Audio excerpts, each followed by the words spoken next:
Bueno, acabamos de terminar de grabar el podcast con Carmen Guerrero, CMO de Clicalia, y ha sido espectacular. O sea, si te gusta el marketing digital, tradicional, las nuevas tecnologías, inteligencia artificial, este podcast te va a encantar, estoy absolutamente seguro. Y es que además solemos entrevistar siempre a founders de startups, a emprendedores, pero también estamos abriendo a CMOs. Al final somos una agencia de marketing digital y para nosotros es crucial entender en el mundo del marketing digital qué es lo que más funciona, cuáles son los grandes casos de éxito.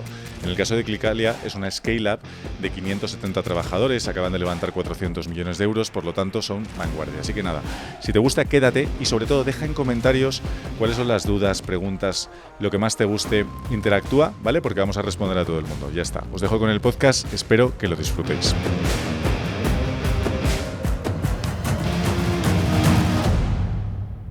Nos vamos a pasar bomba, ¿eh? Seguro, yo estoy encantada de estar aquí, Jaime. Qué bien, oye, bienvenida, Carmen. Mira, vamos a hacer un poco de presentación, ¿no? Carmen es CMO de Clicalia, tienes una trayectoria de muchísimos años espectacular, sobre todo en temas de marketing digital, desarrollo de negocio, que impactas mucho en desarrollo de negocio ahora con inteligencia artificial. Vamos a recorrer tu carrera, pero si quieres, para ubicarnos en la situación más actual, podemos ahora hacer un pequeño zoom en la parte de Clicalia, que llevas ya 2 años. Y sobre todo porque creo que es muy interesante, Clicalia es una scale-up de máximo crecimiento. Acabo de ver en prensa, digo, vamos a hablar de cosas que se puedan decir. Habéis levantado una ronda de 400 millones de euros, sois internacionales, 526 empleados, creo que he leído en LinkedIn, seguro que actualizados sois más, pero tiene que ser un gran desafío, ¿no? O sea, ¿cómo lo estás viviendo? Cuéntanos un poco.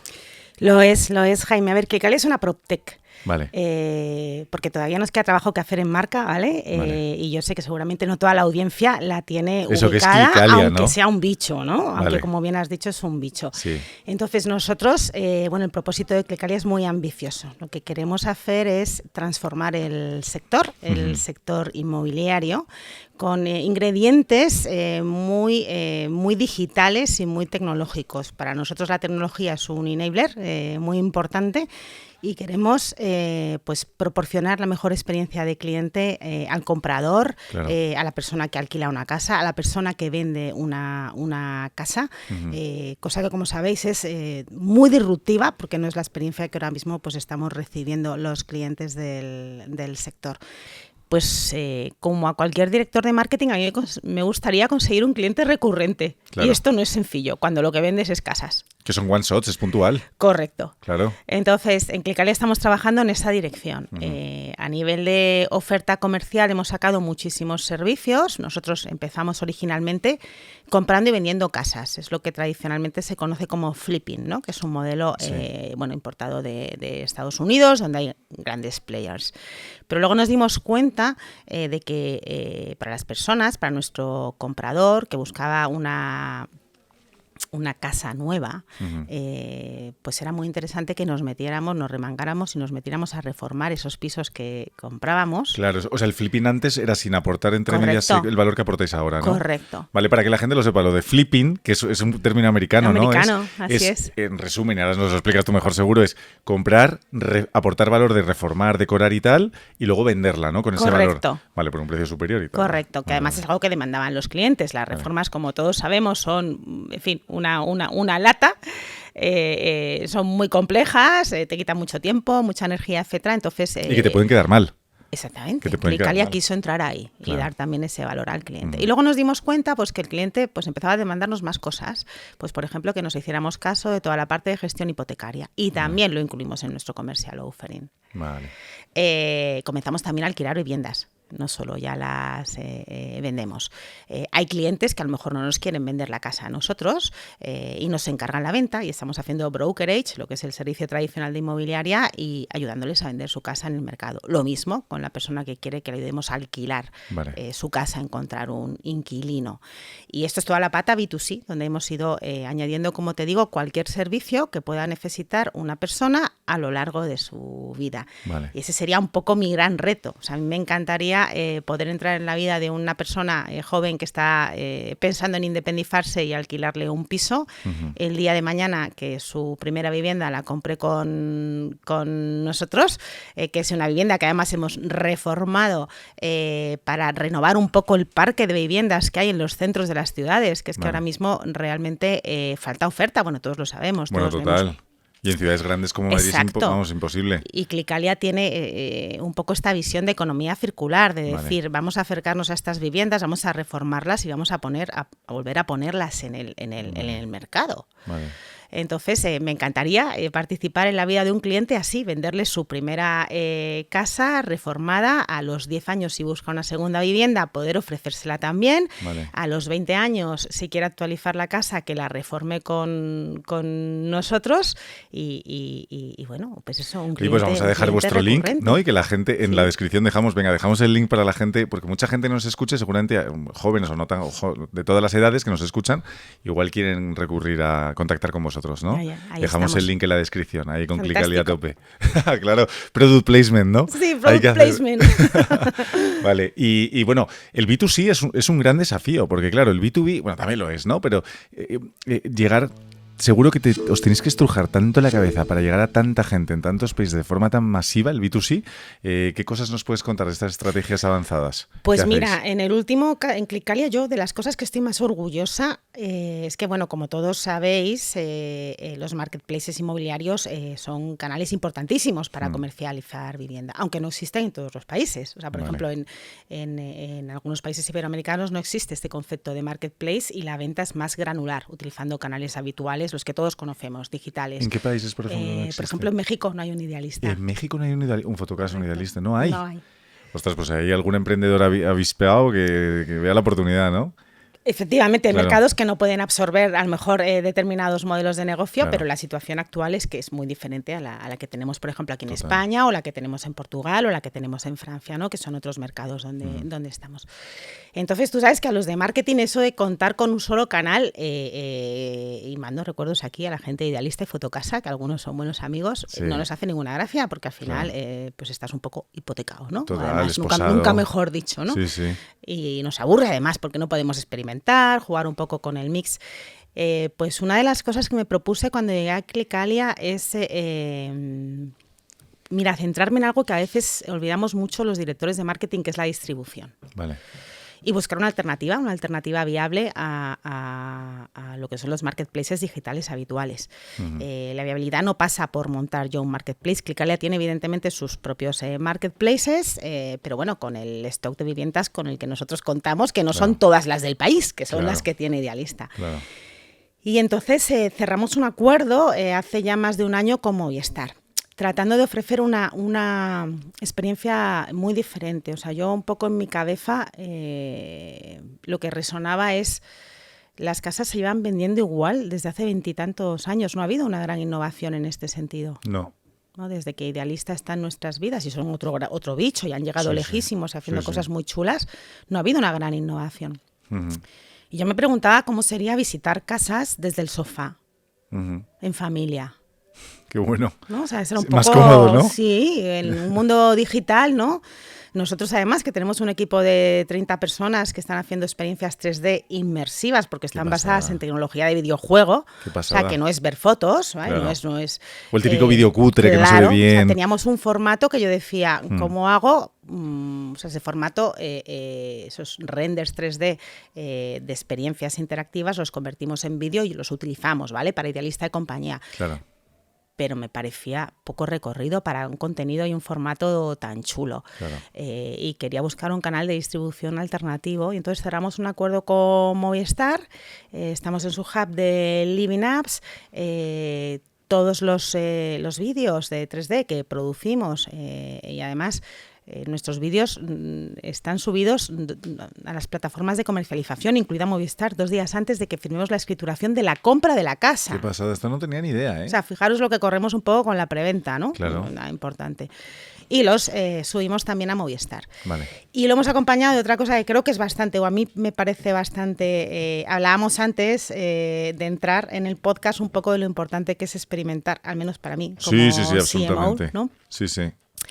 y hibridar. Yo he tenido la suerte de pasar por industrias muy diferentes y por modelos de negocio muy distintos y me quedo siempre con la magia de la hibridación, ¿no? Ideas que a lo mejor te traes de un e-commerce que de repente pues a lo mejor son aplicables en una PropTech, ¿no? Como es el caso. Claro. Y hace 1 año y medio empezamos a hacer live streamings, que sabéis que ahora mismo es un formato que está el de la venta de teletienda de toda la vida, pero apoyándonos en medios digitales, un formato que ahora mismo está bastante de moda. Fara empezó a hacerlo hace unos meses. Bueno, pues Clicalia lleva haciéndolo 1 año y medio. Y de hecho fuimos la primera... Pioneros total en esto. Totales, sí. Que sepamos es que estáis además... muchas cosas muy innovadoras, es verdad. Sí, o sea, yo creo que es la forma en la que los directores de marketing tenemos que enfrentarnos un poco a los desafíos. A veces acertamos y a veces no.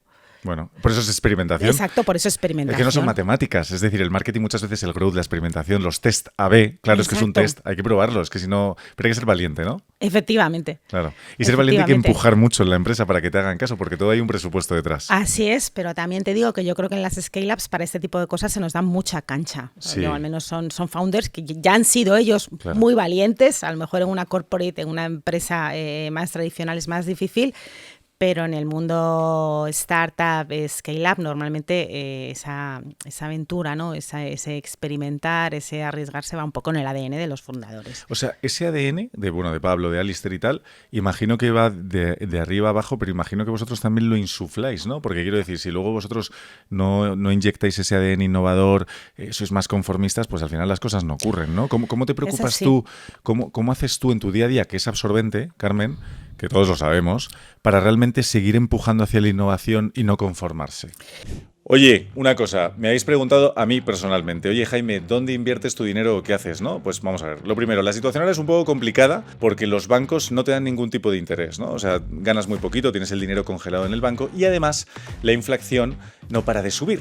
Entonces, poco a poco vas perdiendo tu capacidad adquisitiva. Tienes ahí ahorros cogiendo polvo y muertos del asco, pero es que además cada vez valen menos. Entonces, yo hay una cosa que estoy haciendo ahora que es invertir en cosas que me dan una rentabilidad buena, pero también cosas seguras, que para mí esto es lo más importante, dormir tranquilo. Y aquí es lo que personalmente estoy utilizando, que es Freedom24, un broker internacional que me da acceso a ETFs, acciones y distintos tipos de inversiones y sobre todo estoy tranquilo. Y lo bueno es que Freedom24 está registrado en la CNMV aquí en España y su holding cotiza en el Nasdaq, así que para mí esto es además una capa de confianza extra. Tiene ETFs muy interesantes en Estados Unidos con rentabilidades próximas al 7%, al 6% en ETFs aquí de España, así que si quieres poner a trabajar tu dinero para que no esté quieto y de esta forma poder luchar contra la inflación, muy sencillo, te voy a dejar abajo el link en la descripción de Freedom24 para que puedas entrar para ver si esto es para ti y que elijas la opción que más te gusta. Yo personalmente lo recomiendo mucho, lo tenéis abajo, Freedom24, seguimos con el podcast. Bueno, yo creo que tiene mucho que ver también con el equipo del que te rodeas. 100%.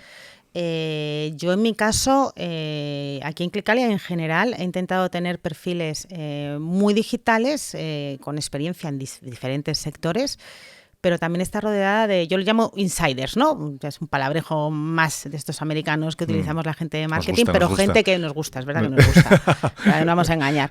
Gente que venga del sector, ¿no? Porque me parece que aportan una visión súper interesante. Cuando los pones a trabajar con gente que viene de otros sectores muy diferentes, ¿no? Pero que ha probado cosas nuevas, han sido pioneros con determinados formatos, ocurre un poco la magia. Sí. Y sé que ese equipo no tiene miedo a probar porque la empresa tiene una cultura, ¿no? Donde realmente no es que se permita experimentar, es que se fomente la experimentación. Creo que está todo hecho. Claro, que al final experimentar, a veces decíamos, a veces te equivocas, a veces aciertas. Entonces es cuestión de no tener miedo al fracaso. Sí, y pues me encanta esta visión que tienes y por eso yo creo que estáis consiguiendo los hitos tan extraordinarios que estáis consiguiendo.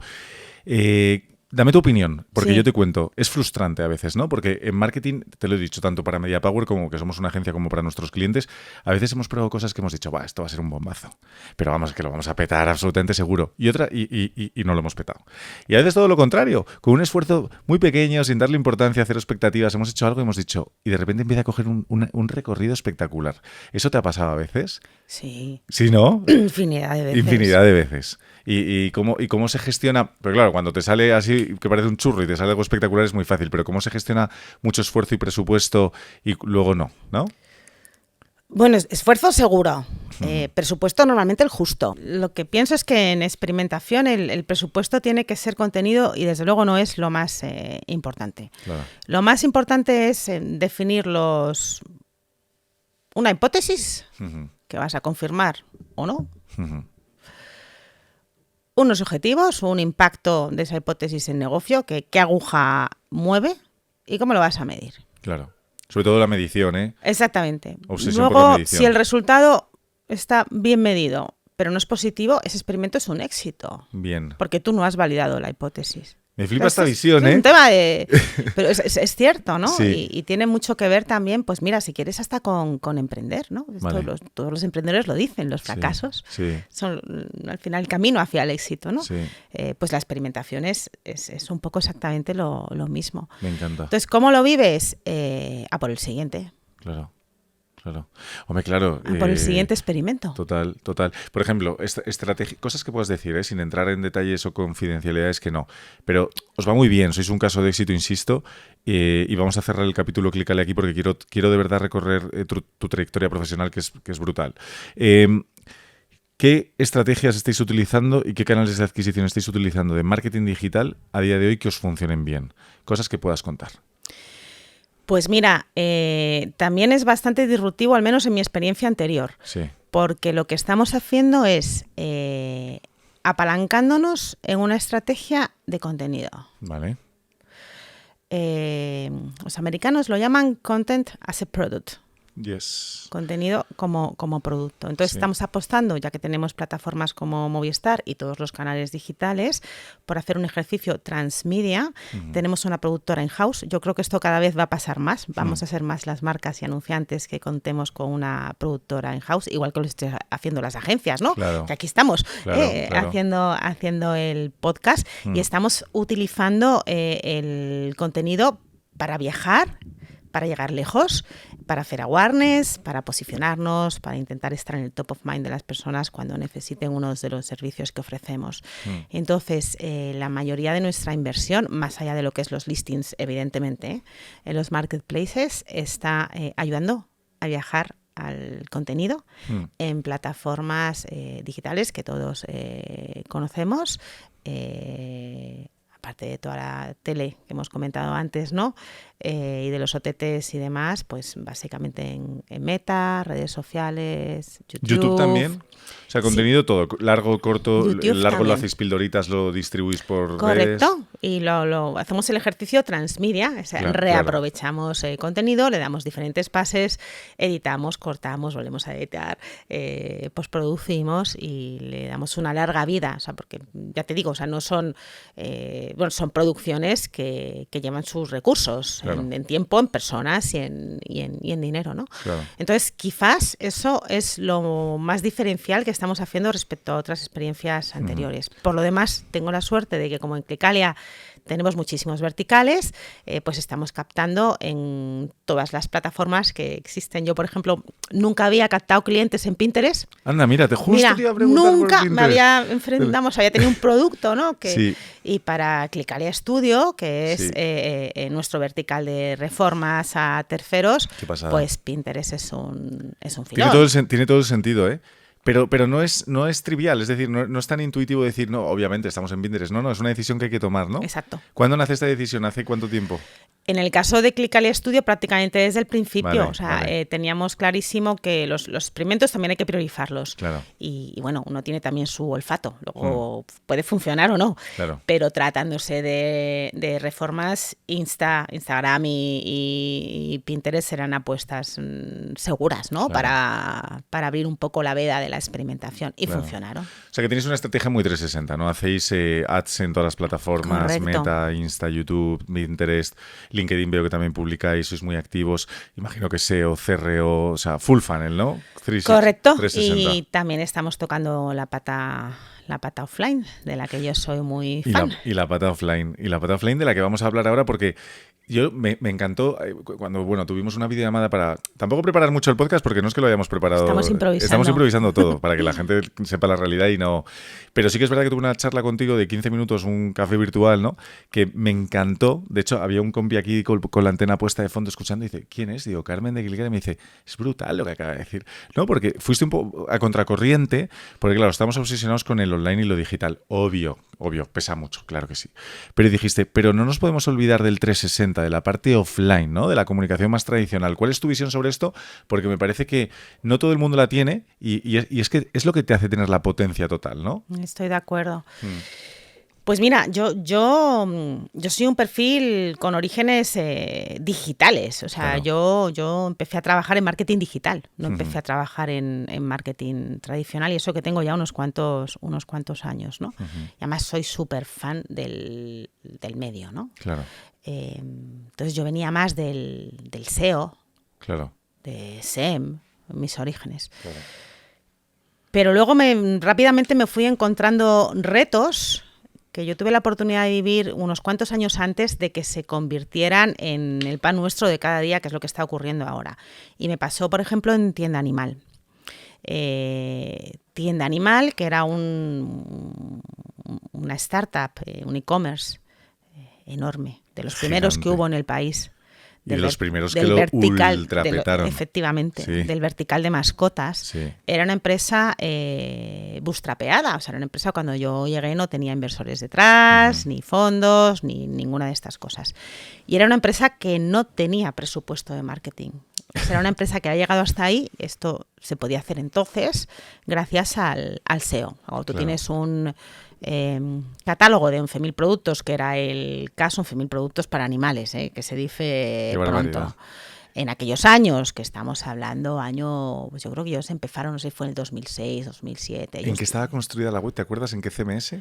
¿O en era, qué? Sí, claro que me acuerdo. Sí. Era tuneado el CMS. Bueno, era código, uno de los proyectos que en aquellos momentos dieron más vértigo es pensar si nos movíamos a un Magento compañía. Porque claro, el riesgo para el SEO, que era de lo que vivía Tienda Animal, era brutal. De hecho, no se hizo. Siguió con tecnología propietaria. Creo que era unos commerce. Vale. Que era código abierto tuneado. Porque estaba ya tan tuneado que parecía de todo menos e-commerce. Fíjate, claro, es que te estoy hablando de, de aquellos años, ¿no? Sí. Trabajo de chinos, ¿eh? Eso sí es trabajo de chinos.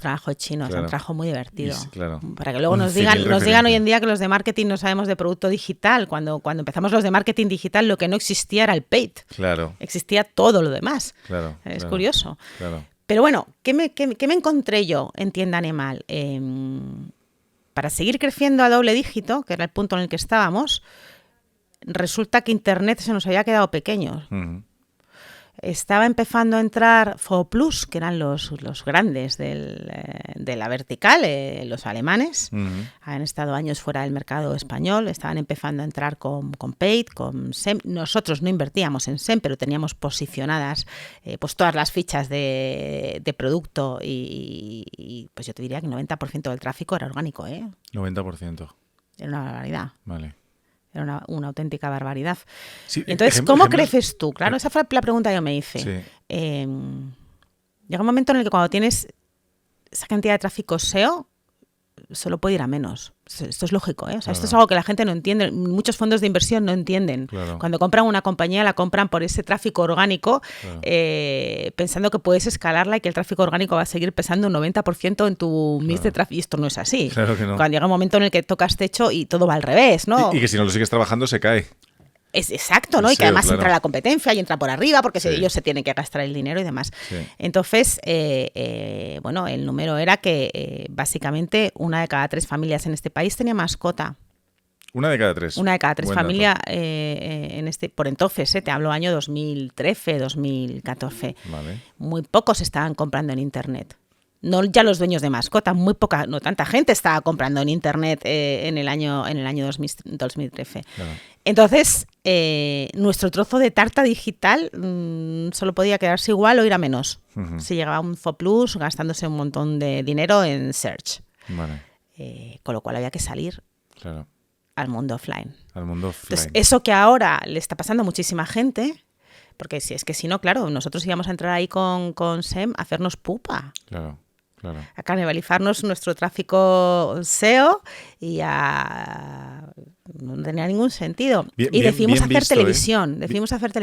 Bien visto, porque digo, hay mucha gente que diría, no, metemos SEM y tal. Digo, no, te estás canibalizando, o sea, no te disparas. No tenía ningún sentido. Claro.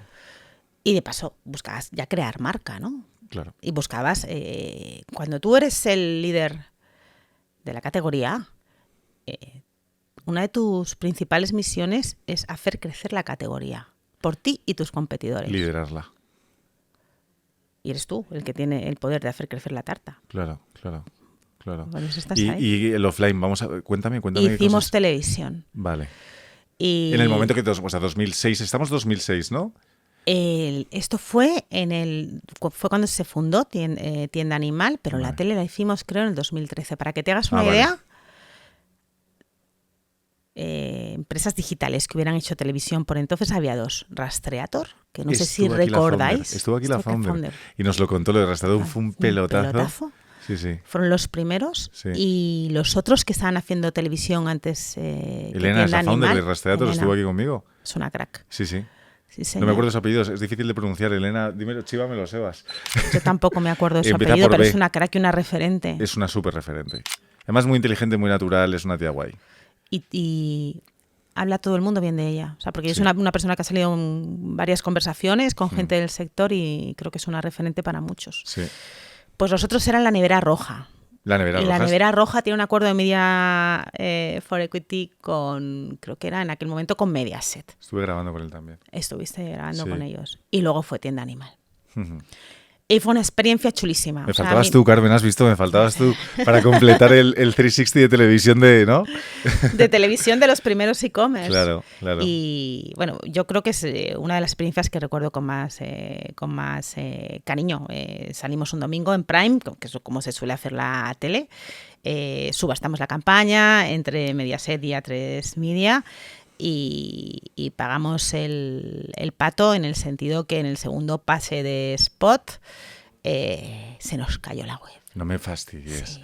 Es que esto parece que está todo orquestado para que cuando vas a salir en el momento clave la web se te caiga, ¿no? Entonces pues los servidores no existía Amazon, o al menos nosotros no los teníamos en Amazon, aquello no escalaba. Y claro, estábamos en Analytics viendo las visitas concurrentes, ¿no? Estamos aquí todos sentados delante de Universal viendo las visitas concurrentes y se nos cayó la web. Nos pasó el primer día. ¿Por qué se cayó? Porque petó de tanto tráfico. Por concurrencia. Sí. O sea, de excesivo tráfico, ¿no? Absolutamente. O sea, la gente no sabía que existía una tienda en internet que tenía unos precios a lo mejor un 20% más baratos de los que te encontrabas en calle, que tenía, es que no sé si eran 11.000 o 18.000 referencias, ese caos de producto para cualquier tipo de mascota. Claro. El spot nos costó 12.000 euros. ¿12.000 euros? Lo hicimos en digital. Vale. Es que era un experimento. Pero no es caro, ¿no? 12.000 euros para tele, prime time, un domingo, no es nada caro. No, el spot, la producción del spot. La oleada, una oleada de tele. Es que la gente se piensa que la tele, de verdad, que se piensa que la tele es mucho más cara de lo que es. Ya, pero compras GRPs, ¿no? ¿O cómo funciona? ¿Cómo lo hicisteis? Sí, o sea, acudes a una empresa de planificación de medios y compras GRPs. Eso es. No eran, bueno, es verdad, ahora con la tele puedes comprar también a CPM, como se hace en digital, con la televisión conectada, pero no, o sea, esto era tele. O sea, era GRP. Por entonces yo creo que no existía ni la televisión conectada, claro. En aquella época. Claro. Qué fuerte, y se os cae la web. Eso es lo que decía, experimentos que salen mal. Bueno, fue solo el primer día. Pero una cosa, y en ese momento, ¿cómo lo vivisteis? Porque me imagino que... Bueno, a mí casi me da un patatús. O sea, yo tenía gente del equipo llorando. Claro. Llorando. Claro. O sea, porque había sido 2 meses de trabajo. Además, preparamos la web.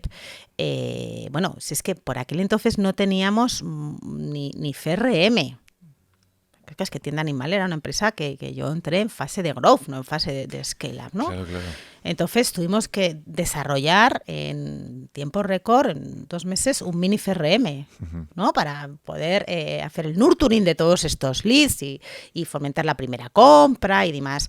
Montamos las campañas de remarketing, o sea, preparamos la home, que aquello estaba, pues, para dar la bienvenida, ¿no? A esa gente que no nos conocía. Y de repente toda sprint. Y de repente va y el primer día se nos cala. Se nos cala web. Pero bueno, resto de la oleada oleada fue bastante bien y los resultados fueron impresionantes. Duplicamos la captación de nuevos clientes por 2 durante el mes de la oleada. La oleada fueron 15 días. Si es que, claro, era un experimento, era para lo que nos daba el Pero budget. una cosa, lo has dicho muy o sea, 1 por 2. Lo has dicho muy rápido. El mes 1 y el mes 2. Qué barbaridad. De nuevo cliente. De nuevo cliente. O sea, penetrasteis en el mercado por 2. Eso es una burrada. Eso es una burrada. Sí. Bueno, en ese CRM que no teníamos, que habíamos un poco improvisado para hacer un determinado nurturing y metido 3-4 automatismos, pues yo no sé los miles de leads que no llegaron a comprar, pero que se quedaron ahí para seguir nutriéndolos en los meses siguientes. Claro. Y creo que reactivamos como a un 30% del customer base que hacía que no nos compraban en meses. O sea, ¿y qué pasó? Que el CAC bajó. Bajó el CAC. Claro, el coste de adquisición de cliente y el coste de adquisición de pedido bajaron con la tele, ¿no? Ese medio tan caro y eso sin valorar el branding. Entonces, sí, o sea, creo que estamos en un momento en el que la gente está entendiendo que el marketing en general no es lo que pensábamos. Porque yo encuentro que ahora mismo hay mucho ruido, mucho desconocimiento de lo que es el marketing y mucho desdén por lo que fue el marketing, que me parece que nunca ha dejado de ser.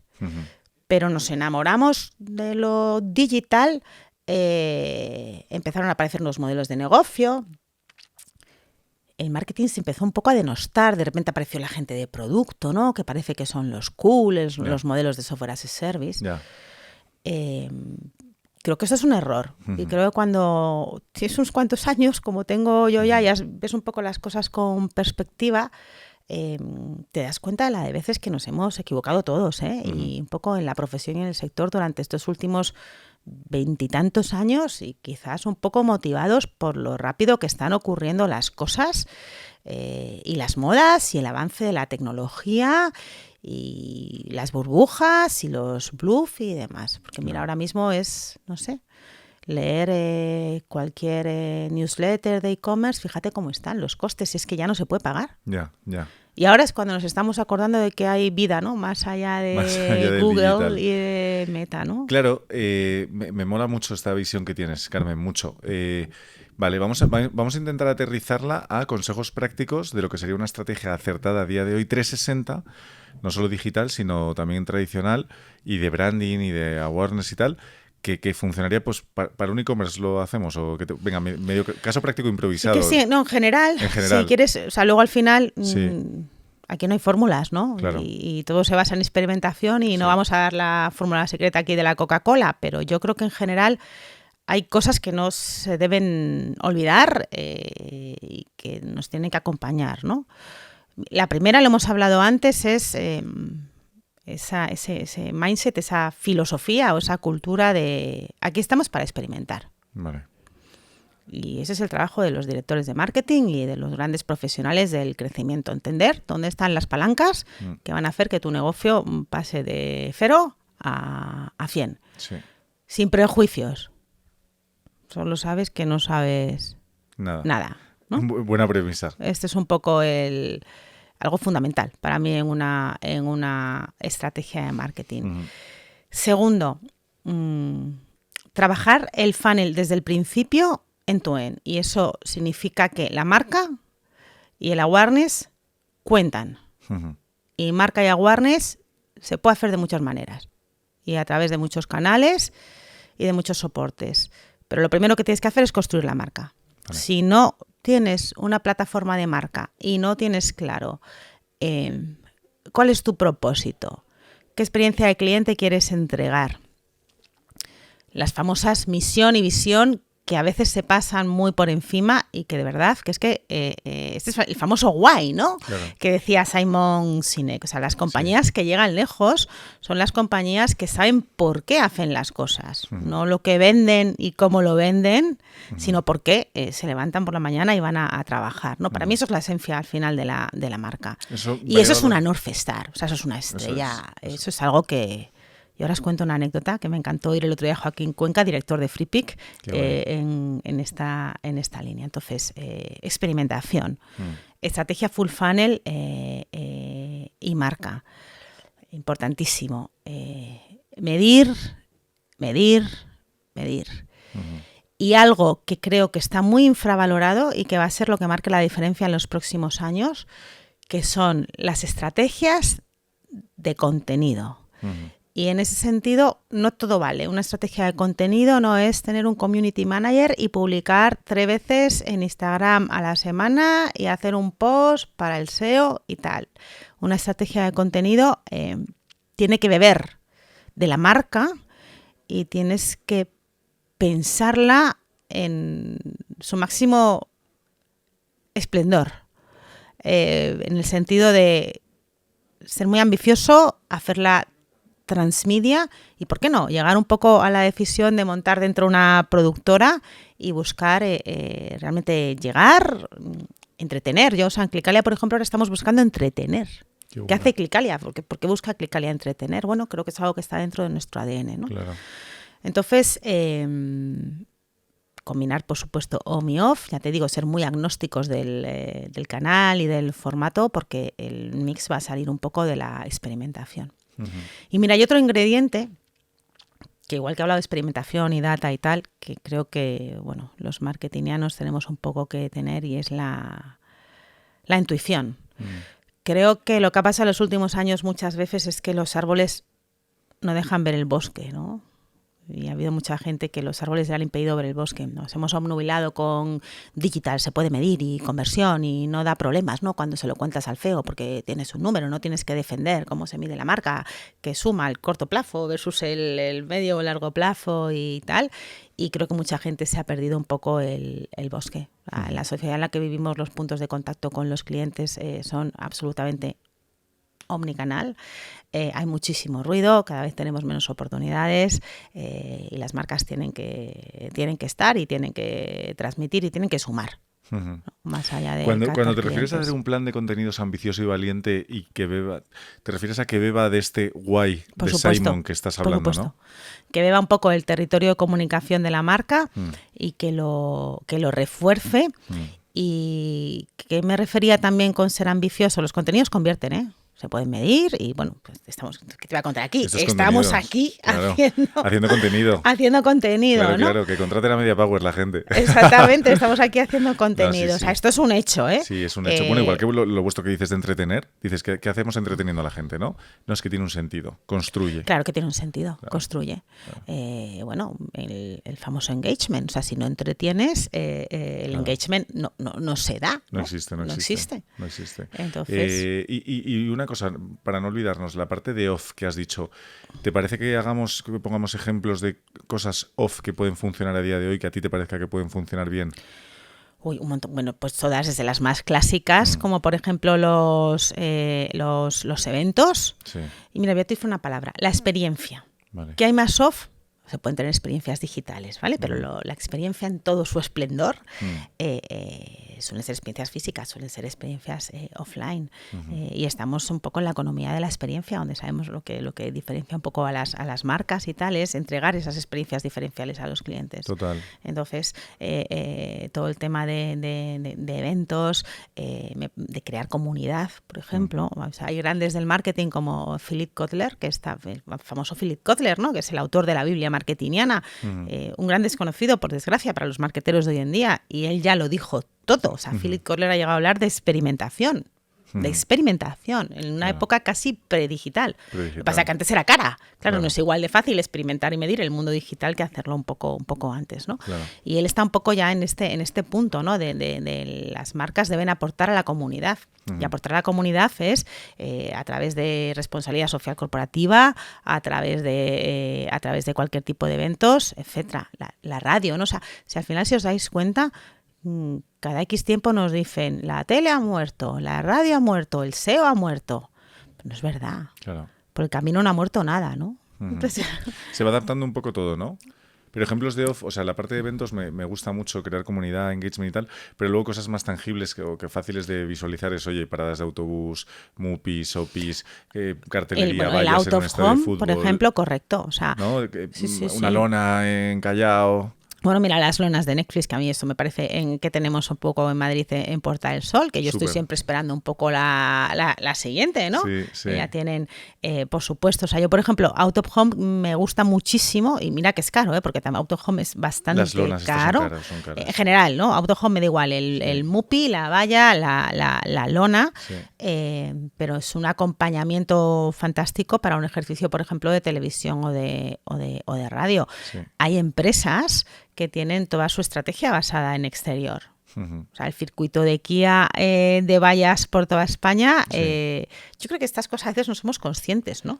De que veamos años, o mira, por ejemplo, los autobuses de Tecnocasa, un competidor en este caso de Clicalia. Sí, claro, total, sí. ¿Cuántos años hace que Tecnocasa tiene los autobuses, no? Sí. Las corbatas verdes, ¿eh? Parte ya del mobiliario son urbano. Como Matrix. Totalmente, eso es parte un poco de... Están patinando Tecnocasa, una cosa que tampoco quiero hacer aquí pública tal, pero están patinando un poco en el contenido. Le han dejado mano libre a sus agentes y están haciendo contenido un poco ridículo en TikTok, no sé si lo has visto, que sus agentes se han salido totalmente del guideline de marca y hacen esto lo empezaron otros, fue la gente de DIFA. Vale. No sé si... los de DIZA, sí, conozco a Jesús, a su CMO. Son más pequeñitos, DIZA son pequeños. Sí, bueno, es que tienen un producto mucho más luxury, además, lujo. Exacto. Lo hace muy bien, ¿eh? Lo hace muy bien, son los famosos videotours. Sí. Esto es muy americano. En Clicalia hacemos videotours, pero no es el eje un poco de la estrategia de contenido, es un contenido más. No es lo único. De hecho, está feo que lo diga, pero el año pasado ganamos a DIFA en los premios Asprima Sima. Con nuestro live shopping compitió contra el videotour y nos llevamos nosotros el gato al agua. Creo que era un formato un poco más innovador. Pero Carmen, dejad un poquito para los demás. Sí. Dejad un poquito para los demás. Bueno, este año vamos a volver con algo, a ver si hay suerte y repetimos. A ver si volvéis a ganar, ¿no? Sí. Esa ambición de, claro, es como ya ganas, que hay que volver a ganar. Es que el listón ya está arriba, ¿qué haces, no? Hay que volver a ganar. Sí, y hay que divertirse, sobre todo hay que divertirse. Al final, hombre, siempre es una ilusión que te nominen a cosas y si las ganas, pues no nos vamos a engañar mejor. Claro. Pero hay que divertirse. O sea, yo con lo que disfruto realmente es cuando el equipo puede salirse de fuera de la caja, pensar, hacer cosas nuevas, aprender y disfrutar. O sea, para mí esa es la satisfacción. Entonces los fidelizas. Claro. ¿Dónde vas a hacer cosas chulas? ¿No? Ya no te quieres ir, no te quieres cambiar de compañías y aquí se hacen cosas chulas. Qué brutal, Carmen. Oye, estamos recorriendo tu trayectoria, ¿no? Grandes desafíos que te hayas encontrado por el camino y los hayas resuelto... Bueno, algunos con éxito y otros no, lo que tú quieras, pero grandes desafíos de esto que dices, wow. Y te voy a contar uno que te lo he mencionado antes, sí. Que para mí fue un challenge, como dicen los ingleses importantes. Yo fui directora de marketing de FreePic, vale. Que sabéis que es una scale-up, era participada por el fondo Equity, en su momento un banco de imágenes, uno de los mayores del mundo. Sí. Estamos hablando de un bicho en captación de tráfico. Nosotros hemos utilizado para comprar, igual que Shutterstock y todas estas. Exacto, en su momento era un Shutter. Sí. Y bueno, pegó un pivote maravilloso y magníficamente gestionado por Joaquín Cuenca, uno de sus fundadores, y el CEO, con todo el advenimiento de la inteligencia artificial. Joaquín es una persona que tiene, Joaquín, como me escuches, no me mates, yo le tengo muchísimo aprecio.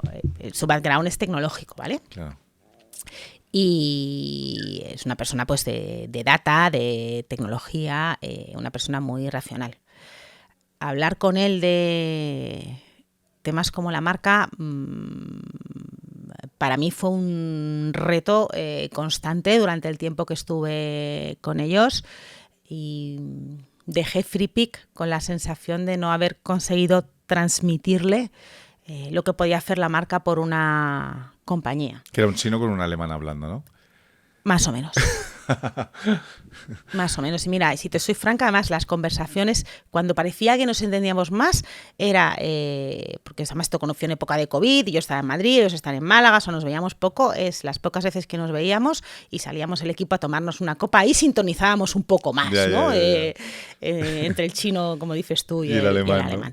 Y me fui un poco con la sensación de no haberlo conseguido y de pensar que FreePic al final competía contra auténticos gigantes y era una compañía que estaba muy cerca de conseguir muchas cosas, pero que parecía que podía no lograrlo, ¿no? Entonces y le faltaba un poco yo lo llamaba moonshot, ¿no? También. Moonshot thinking. Sí, Qué bueno. ese no buscar la incrementalidad y estar muy basado en el dato, sino hacer algo de repente totalmente loco que te puede salir bien o te puede salir mal, ¿no? Perdona que no te quiero cortar, pero ¿sabes quién es Javier García Recuenco? Estuvo aquí, habla de moonshot thinking mucho y de hecho dice que las llaves de la company hay que dárselas al CMO, no al CFO ni al CMO. Entonces, bueno, escucha su podcast porque te va a encantar porque es que está alineado contigo al 200. Total. Sí, sí, sí. Pues fíjate hasta qué punto aquí el tema marcó la diferencia, que yo ya no estaba, pero he seguido muy de cerca a FreePic porque soy muy fan. Al principio me asusté mucho con ellos porque llegó la IA y de repente ahora con la IA generativa resulta que con un prompt sacas una imagen estupenda. ¿Qué recorrido tiene un banco de imágenes? Ya. Y escuché a Joaquín contar cómo vivió él la salida de DALL-E 2, que además lo cuenta con toda la crudeza. Estaba en casa, estaba malo, tenía COVID, creo que pasó una semana de perros con un fiebrón. Y cuando yo me fui, dejé en marcha un proyecto de marca, con lo cual tuvieron que pararse a pensar. Lo retomó además Carlos Cantú, el director de marketing que entró cuando yo me fui, fue el exdirector de marketing de Twitter. Carlos Cantú, un gran profesional, y retomó un poco este proyecto que yo había lanzado y había conseguido que Joaquín nos dejara hacer, ¿no? Claro. Y él cuenta que durante esa semana lo que le vino a la cabeza es el why. El why de Simon. Ah. Se le apareció Simon en la habitación. Y dijo, vamos a ver, ¿qué estamos haciendo en FreePic? ¿Por qué nos levantamos todas las mañanas? Para hacer que los diseñadores puedan crear de forma más rápida y más sencilla, porque esa es la razón de ser de un banco de imágenes. Tú creas una serie de contenido para que luego los diseñadores y los creativos puedan crear sobre eso de forma más rápida, de forma más sencilla. Por eso se montó FreePic. Claro. Se quería juntar en un sitio muchas imágenes para que no tuvieras que ir a buscarlas a los últimos rincones de la web, ¿no? Y dijo, la IA hace esto. La IA lo que proporciona a los creativos es poder crear de forma más rápida y más sencilla. La respuesta es sí. FreePic tiene que pivotar y meterse en la IA. A muerte. Aunque sobre el papel parezca que estamos yendo contra nuestro modelo de negocio y que vamos a ser partícipes de la caída de los bancos de imágenes. Y fueron el primer banco de imágenes. Se metieron ahí antes que Canva, se metieron ahí antes que Shutterstock, se metieron ahí antes que Getty. Entonces, fijaros el poder de una marca. Pues para mí eso en su momento fue un reto, porque fue muy desgastante para mí. Yo me acuerdo hablar con el fondo de inversión, con Equity, que me animaba. Claro. Pero fue muy desgastante el tener un poco estas conversaciones. Bueno, porque visteis el precipicio. Vio el precipicio. O sea, él cuenta esos 7 días. Claro. Es una historia, mira, todos los que nos escuchen, y si no la has oído tú, Jaime, tienes ocasión, la ha contado en un montón de podcasts, porque FreePic va como un tiro, pero es una historia muy bonita de escuchar, porque además yo que lo conozco, o sea, es que lo visualicé en su casa, enfermo, con sus 40 de fiebre, 13 años después de haberse matado a trabajar para llegar a donde estaban, con un fondo de inversión ya detrás, Equity, que siempre es una presión extra de decir, y ahora, además, claro, es que Joaquín es informático y físico, o sea, ahora llega la tecnología, además la tecnología, claro, porque por su perfil, y nos barre. Y a su vez me lo imagino mezclado con la excitación de decir, o sea, lo que he leído en los libros de Asimov ahora está aquí, ¿no? ¿Sabes? O sea, pero está aquí para matarme, ¿no? O sea, para matar la empresa que he creado. Entonces sí, fíjate. Y una historia muy surfeó bonita. Ese tsunami, cogió la tabla de surf y un moonshot, que era otra de las conversaciones que teníamos. El buscar pequeños incrementales a veces te entretiene, claro, y te engaña, porque efectivamente vas un poquito para adelante. Claro. Pero es que las cosas están pasando. O sea, bueno, lo de moonshot no sabes lo que me gusta, este concepto. Tengo la piel de gallina ahora mismo. Qué fuerte. ¿Te llamó por teléfono? ¿Porque tú seguías en la compañía o ya no? Yo no estaba ya en la compañía. Yo no estaba ya en la compañía. ¿Y te llamó por teléfono para advisory o opinión o tal? No, estuve, cuando dejé la compañía sí me pidieron que estuviera con ellos unos meses y estuve por prácticamente un año. Claro. Pero luego se incorporó Carlos y yo claro. ya me desvinculé y fue en la época de Carlos en la que, mientras él estaba un poco pues con todo el tema de la marca y tal, de repente apareció DALL-E 2. Es que ha ido todo tan rápido que realmente cuando apareció DALL-E 1, o sea, Joaquín lo cuenta, eso estaba lejos. Está muy lejos de dar un resultado, un buen resultado, ¿no? De crear imágenes y recursos gráficos que tuvieran una mínima calidad, pero es que esto fue cuestión de meses. No, era hasta Sora y bueno... No he hablado con él en varias ocasiones después, pero no le he sacado un poco este tema. Pero mira, de forma, si quieres un poco, iba a decir egoísta, pues quiero pensar que algo tuvo que ver la tabarra que le di. Claro, lógico, seguro. Porque yo creo que si no, efectivamente, Carlos hubiera tenido que empezar un poco desde el principio o no hubiera fichado un CMO cuando yo me fui tan centrado en brand, no se hubiera hecho ese ejercicio de plataforma y esa reflexión y a lo mejor en esos momentos de DALL-E 2 en su casa, pues su conclusión habría sido que había que resistir, o sea, no sumarse a esto y subirse a la hora, sino enfrentarse a esto y resistirse, ¿no? Total. Yo justo hoy he subido un post de LinkedIn a las 9:15 de la mañana que habla del tema de la IA y cómo es una realidad que no ha revolucionado, en plan, ha revolucionado, no, está revolucionando cada día el tema del marketing digital y los negocios y tienes que sacar todos los días, ir a la oficina con tu tabla de surf para surfear porque es que si no te quedas en la playa te quedas fuera, pero de verdad que te quedas fuera del mercado. Entonces, es una realidad. Luego si quieres hablamos de la IA. Mira, te quiero hacer una pregunta. Tú has estado en muchísimas scale-ups con el ritmo trepidante de exigencia de tenemos que crecer a toda leche, todo es moonshot thinking, los VCs presionando, los founders unos medio genios, medio locos que lo único que quieren es hacer crecer y son gente con un talante, a veces puede ser complicado porque con una personalidad muy fuerte, a veces arrolladora. ¿Cómo tratas... Claro, vivir en este ecosistema es vivir en la jungla, ¿no? Entonces, ¿cómo te desenvuelves y además en C-Level, que estás tú? ¿Cómo es tratar con este tipo de founders tan agresivos en el buen sentido, tan cañeros, por decirlo de algún modo? A mí no me resulta difícil, porque yo he sido emprendedora, jamás he tenido un exitazo de estos, pero ni de lejos. Pero a mí me gusta estar aquí, yo elijo estar aquí. Claro. Y además, pues tengo la suerte que he podido elegir estar en unas cuantas, ¿no? Claro. Y tratar de estar en el estado de arte de la tecnología. Yo uno de mis motores de cambiarme muchas veces ha sido decir, está pasando algo nuevo que yo no voy a poder vivir en esta compañía en concreto, pero que en esta otra por modelo de negocio, por sector sí, ¿no? Y yo debería estar ahí porque voy a perder el tren. Entonces, ¿qué tienen en común todos los founders? Son muchas cosas. Pero la que a mí me enamora un poco y me motiva a trabajar con ellos y me hace fácil trabajar con ellos es la pasión. La pasión. Eso es lo que me gusta a mí de estar en Scale-Ups, eso es lo que creo que comparten todos los founders, como además sea una empresa con un propósito y tengan ese propósito clarísimo, entonces la pasión es exponencial, ya se convierte en su vida, ¿no? O sea, es algo así tan esencial, ¿no? Fuego, obsesión, total, ¿no? Con su lado oscuro, pues también trae su lado oscuro. Claro. Pero bueno, yo entiendo que tampoco lleva mal el lado oscuro, porque yo entiendo que en cierta forma yo también lo tengo, ¿no? O sea, claro. Por eso persigo siempre. Tú lo has explicado de la misma manera que explico yo, con el mismo símil. Yo también hablo de la ola. Claro. Yo hablo de la ola y hablo de surfear. Claro. Que creo que es lo que es el emprendimiento y más en el contexto de avance tecnológico en el que estamos, o al menos yo, que estoy siempre en compañías de tecnología, o sea, toco una base tecnológica. Sí. Entonces, luego tienes tus momentos de tensión, pero bueno, yo creo que eso también se le templa a uno el carácter con la experiencia y cuando uno cumple años. Al final el trabajo es trabajo.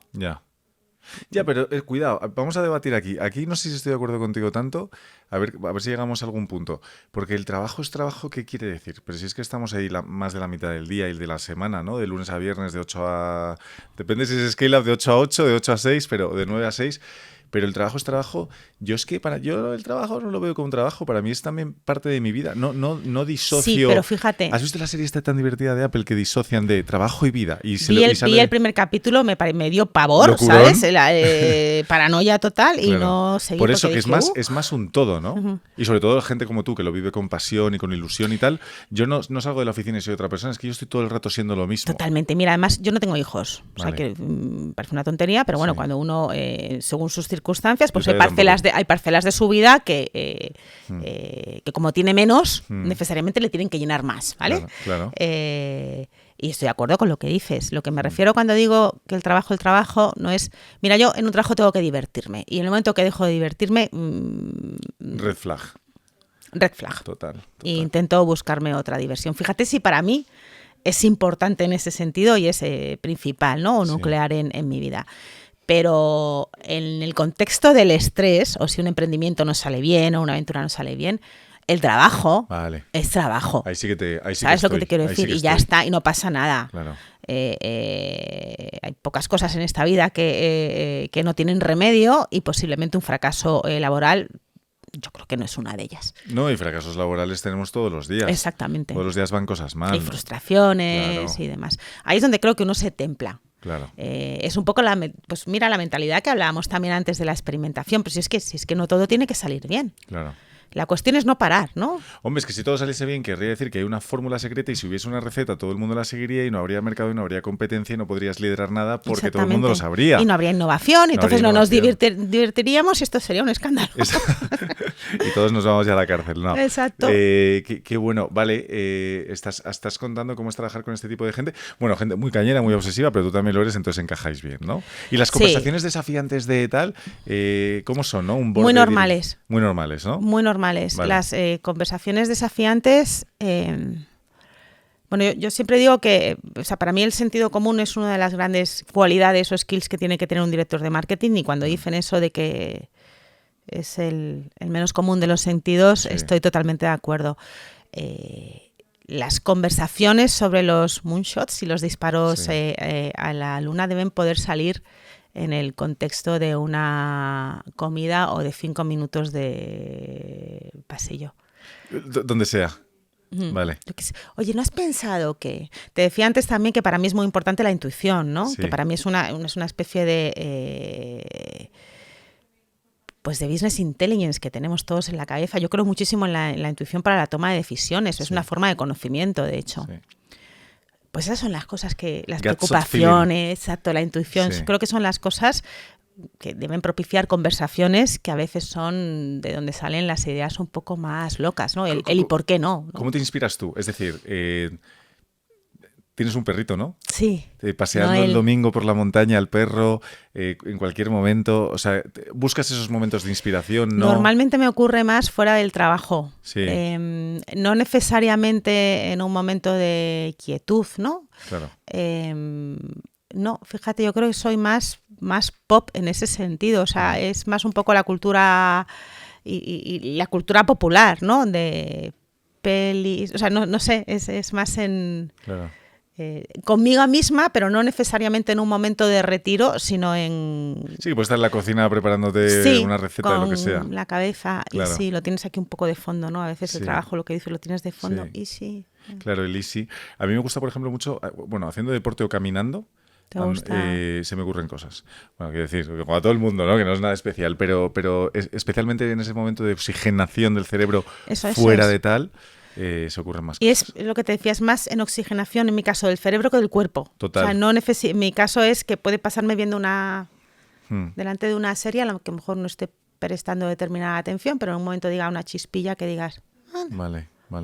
Y luego leer, O sea, yo creo que también hoy en día, afortunadamente, contenidos como este podcast, sin ir más lejos, buenísimo. Gracias. Y te decía que yo creo mucho en la hibridación. Entonces, a mí escuchar a otros directores de marketing, a fundadores, en general a personajes que vengan de cualquier ámbito, pues creo que hay mucho talento ahí fuera y muy buenas ideas, ¿no? Total. Y son muy inspiradores. Oye, Carmen, vamos a hablar de presente y futuro, ¿no? Porque ¿cuáles son los desafíos que se encuentra a día de hoy un CMO? Y obviamente... quiero hablar de inteligencia artificial, pero de muchas más cosas, porque no solo es la IA. ¿Qué desafíos nos encontramos de aquí a... Tanto se habla de la Agenda 2030, ¿no? Pues hasta 2030, por ejemplo, porque ya pensar en 2050 es muy pelimatrix. Entonces, ¿qué desafíos se encuentra un CMO en una scale-up de primer nivel para los próximos años, para poder tener éxito? Pues mira, el primero tiene que ver no tanto con la tecnología, en mi opinión, los avances y demás, sino con el desconocimiento de la función. O sea, afecta directamente a los perfiles de marketing. Te lo decía antes, yo creo que el marketing cada vez se entiende peor. Y esto pasa también con los fundadores. O sea, los de marketing no somos los de brand y no somos los que nos gastamos el dinero y eso es todo. Uh-huh. Y las cosas chulas como el producto, por ejemplo, en una empresa más de producto digital, las hace ya el equipo de tecnología. Yo pienso, y hay grandes mentes pensantes en este sentido, tú lo has mencionado también antes, que realmente, mira, en Endeavor, que yo he estado un par de ocasiones con empresas Endeavor y tal, que Clicalia lo es, a la gente de marketing los llaman los first followers. Que es el mismo concepto que has dicho tú. O sea, es el first follower que va detrás de el founder, porque son los que tienen que estar pensando en lo imposible. Claro. O sea, así es porque además normalmente los clientes van 8 pueblos por delante de las compañías y de las marcas. Siempre. Y tú no dejas de ser el representante del cliente dentro de la compañía. Sí. Entonces, esto creo que cada vez se percibe menos. Y el peso de los CMOs en el C-Level, según qué empresas, cada vez es menor. Es que tiene que ser al revés, tiene que ser el number one, y lo digo de verdad. Yo no sé si el number, o sea, yo creo que todo el mundo suma, sí, pero desde luego estar a la cola no. Y entender el marketing como la marca y los canales de pago es un error. Claro.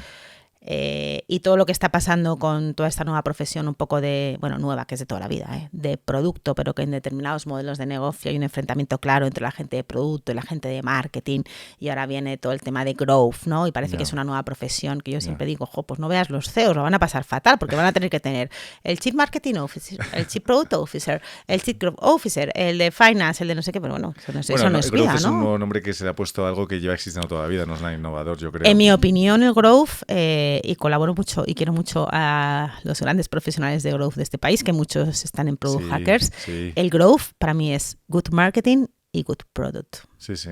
Así de claro. No, que quiero decir que siempre le vamos poniendo nombres nuevos a las cosas. Nos encanta. Pero para mí, y seguro que los que has mencionado son excepcionales, pero bueno, da igual, ya se ha entendido. Total, se ha entendido. Sí. Pues ese para mí es un reto, o sea, defender un poco el lugar y la posición de los marketers.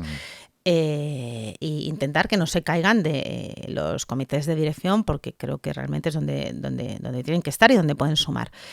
Sobre la tecnología, me has preguntado, bueno, para mí el tema de la inteligencia artificial, yo siempre digo, para mí ha habido tres grandes hitos que yo haya vivido, desde que estoy en edad de trabajar y trabajando. Uno es la llegada de Internet, otro es la llegada del smartphone, y el tercero es el tema de la IA. O sea, para mí son los 3 grandes puntos de inflexión que nos ha tocado vivir a nuestra generación, y no ya como marketers ni profesionales, como personas, claro, que somos todos.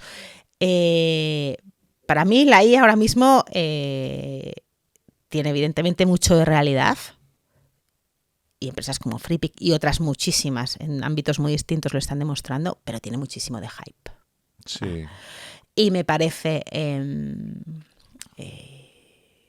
que hay que tenerle las dos cosas, ganas y respeto. Sí. Muchas empresas ahora mismo están en plena transformación digital.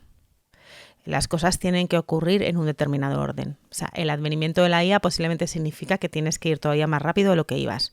O que hay cosas que tienes que entender que vas a tener que solucionar de otra manera. Esto es el típico Klarna, ¿no? Que veíamos que de repente se ha cargado todo el Martech y todas las integraciones y los Salesforce y demás, y de repente ha gentifado un poco todo y ha construido todo este ecosistema de tecnología, de marketing, etcétera, utilizando capabilities de inteligencia artificial generativa. Genial, pero uno tiene que saber dónde está.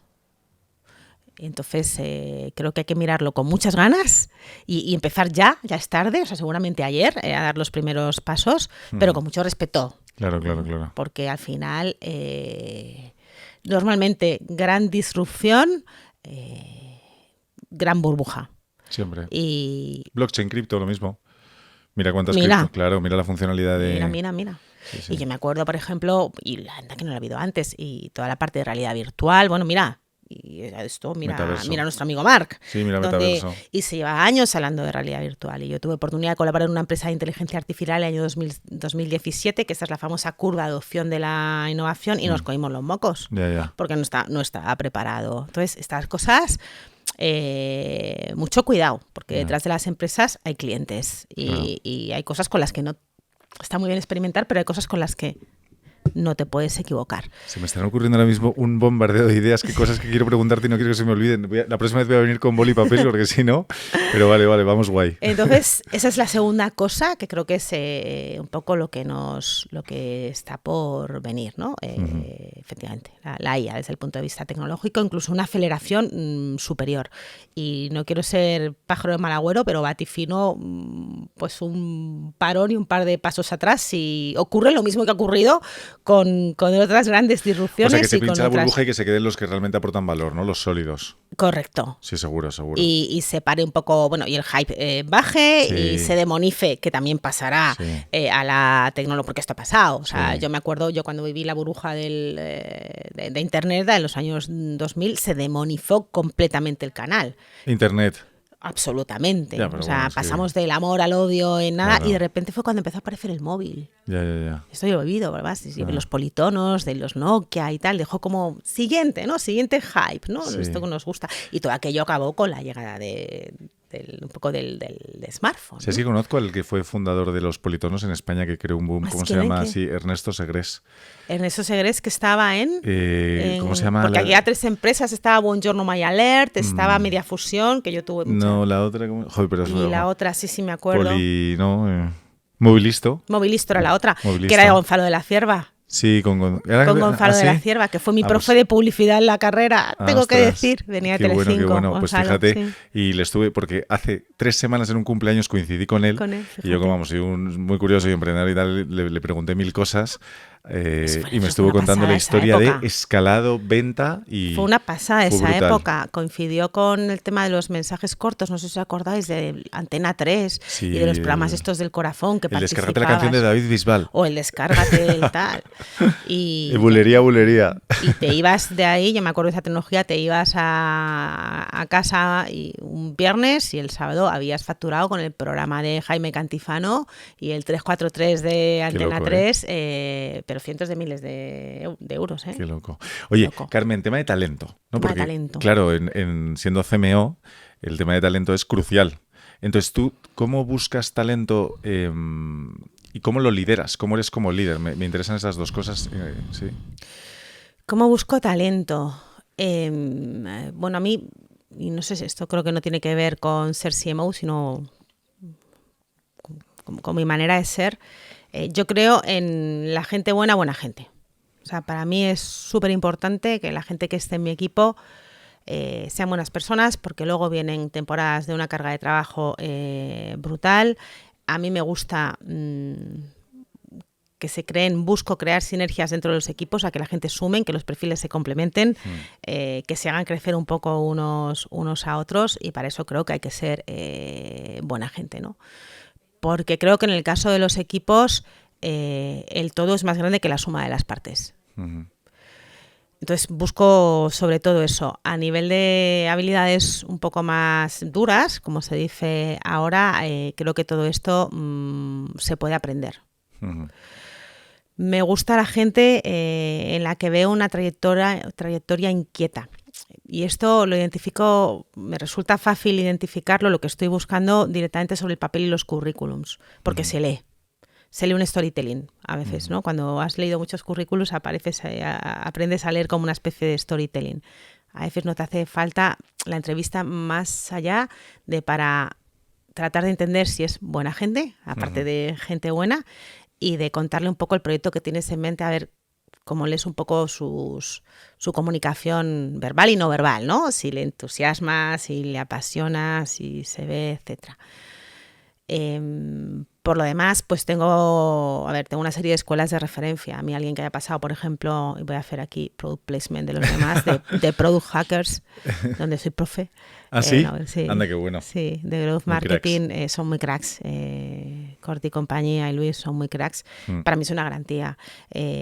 No sé, K-School en la analítica digital es una garantía. O sea, yo hay formaciones que para mí están en mi top of mind y es una garantía, ¿no? Gente que ha pasado por ahí. Es un poco sobre el talento, sobre mi estilo de liderazgo. Yo soy una persona que delega mucho. O sea, al principio fue por necesidad y ahora es por absoluta convicción. Suelo intentar tener de 4 a 6 reportes, más 4 que 6 directos, y considero que los equipos de mi equipo son sus equipos. O sea, yo estoy ahí un poco para ayudar, ¿no? De alguna manera. Al final, luego mi día a día transcurre sobre todo relacionándome con dirección y con mis otros compañeros, que son el resto de SIS o de Heads, poner el pegamento en la compañía, ¿no? Bueno, la verdad es que lo hago lo mejor que puedo en ese sentido. No me ha ido mal. O sea, he creado equipos que han seguido juntos mucho tiempo después de irme yo. He creado equipos que además me han hecho saltar otra red light, ¿no? Como ocurría un poco con el aburrimiento, cuando ya veo que realmente, y a veces lo hago, te apartas. Si el equipo va solo, eso es que has hecho bien el trabajo y posiblemente tengas que estar ya Qué gusto en otro lugar, ¿no? No pasa siempre. Y bueno, intento pues ser un poco una mentora y en algunos casos incluso una amiga. Bueno, yo tengo gente que ha estado conmigo en unos cuantos equipos. Claro, anda, qué bueno. También, qué bien. Que han viajado conmigo. Y trabajáis, por ejemplo, eso es talento in-house, pero luego, por ejemplo, también ficháis agencias externas. ¿Qué te fijas en una agencia para que digas, oye, creo que tienen talento o atributos o me pueden aportar algo? Eso, por ejemplo, es interesante.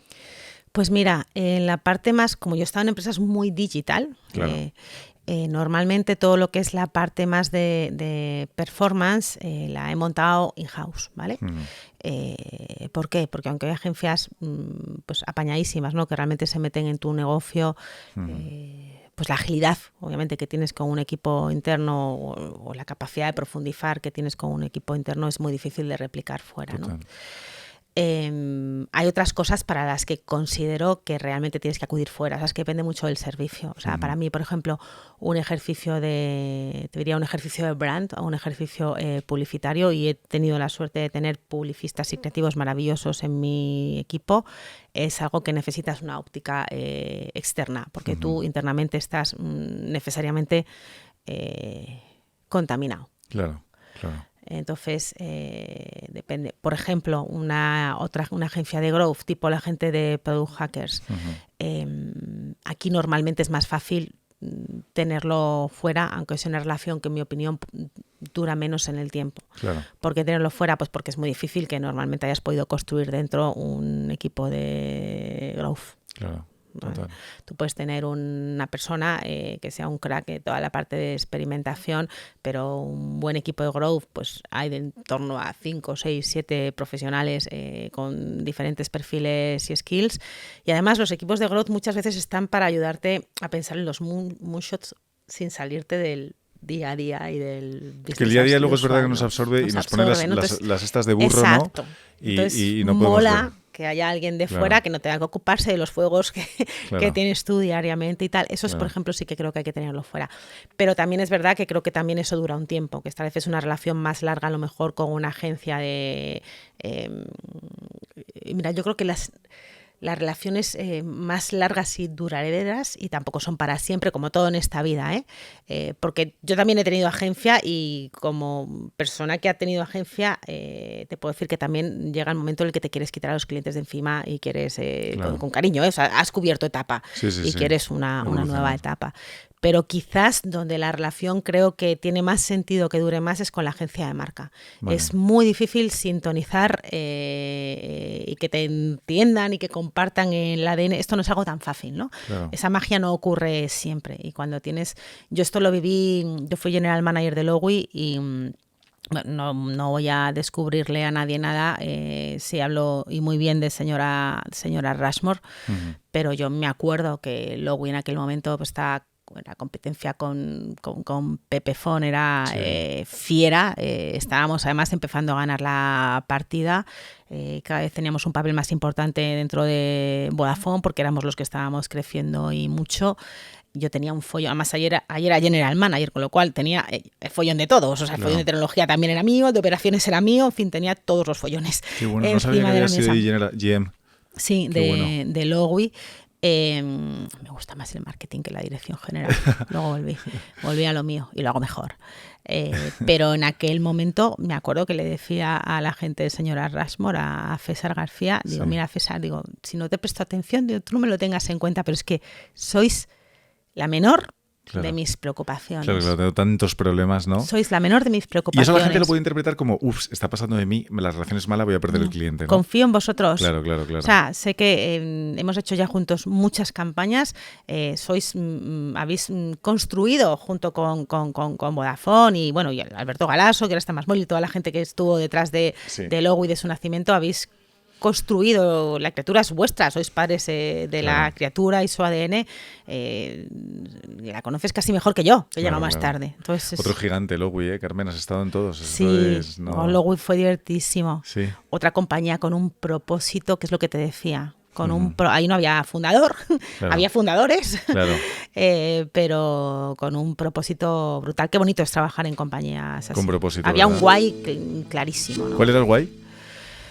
Pues mira, tratamos de recogerlo de alguna manera en el tagline, ¿no? de la compañía, que más que un tagline, porque lo utilizábamos como clear en campañas, era un mantra, era simple, ¿no? O sea, el mundo de las telecomunicaciones era muy complejo.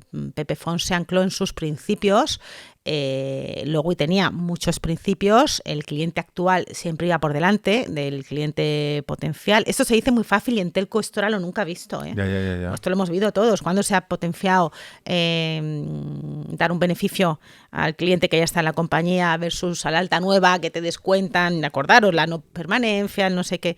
O sea, esto ya era un cambio absolutamente disruptivo, pero luego además de eso intentó hacerlo todo simple. O sea, había muchos insights ahí. Por ejemplo, las facturas no había que las entendiera.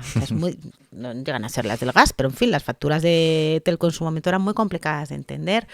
Y las tarifas que tenían, que fue un poco lo más disruptivo que hizo Lowy. O sea, las empresas tenían tropecientas tarifas, en Lowy solo había una. Tú tenías un configurador y decías, quiero estos gigas, ¿sabes? O sea, decías un poco, personalizabas tu tarifa, pero la tarifa era única y totalmente personalizada, no tenía nombres raros. O sea, simple, ¿no? Era la simpleza. Simple. Qué bueno, qué bueno. Sí, tu agencia, que no te lo he dicho antes, tenías una agencia que era Frambuesa en francés, ¿no? Sí. Yo he estudiado, yo me he hecho los deberes, así te vas a pensar que no. Con un socio muy conocido en el mundo de la publicidad, la montamos en Málaga hace ya mucho tiempo. Fue una agencia pequeñita, no creció mucho, pero tuvo 2 o 3 hitos bastante importantes. Yo recuerdo con mucho cariño. Y mira, si es que al final yo iba para... Luego ya fue cuando me metí más en marketing. Nosotros fuimos uno de los grandes casos de éxito de Facebook en sus principios. ¡Qué bueno! Y fue con una acción de estas es lo que me decías antes, vamos a probar y a ver hasta dónde llega, que nos desbordó. Fue para Visit Britain, que es la oficina de turismo británico, para Visit Britain Spain. Nuestro trabajo era llevar a gente española a visitar Londres. Esta era la campaña. Lo tenían ya todo hecho, con otra agencia. Microsite, banners, en aquel momento eso era lo que había, ¿no? Y tenían un pequeño presupuesto, además que me parece que eran 3.000 euros. Poquito. Y nos dijeron que qué podíamos hacer con eso y los empleamos en desarrollar una aplicación nativa dentro de Facebook con nuestro equipo de desarrollo, eran un equipo bastante techy, y la diseñamos de forma con todo un storytelling que se apoyara en la capacidad orgánica que por entonces tenía Facebook, que en aquel momento no existían ads, o sea, el Facebook era muy distinto, cualquier cosita que hacías lanzaba una comunicación orgánica a tu red, con lo cual era bastante sencillo trabajar el efecto network, ¿no? Y la famosa viralidad y los 6 grados de separación. Sí. Esto fue te estoy hablando del año 2000, ¿qué año puede ser esto? ¿2009? 2009. O sea, es que Facebook es que estaba Sí, recién traducido incipiente. al castellano por la comunidad. Sí, sí, sí, sí, sí. Que de hecho eso nos ayuda a volar. Entonces montamos una pequeña aventura, era como una especie de misterio, porque bueno, Londres estaba utilizando a James Bond, ¿no? Un poco como personaje para atraer un poco este turismo, era el centenario de no sé qué.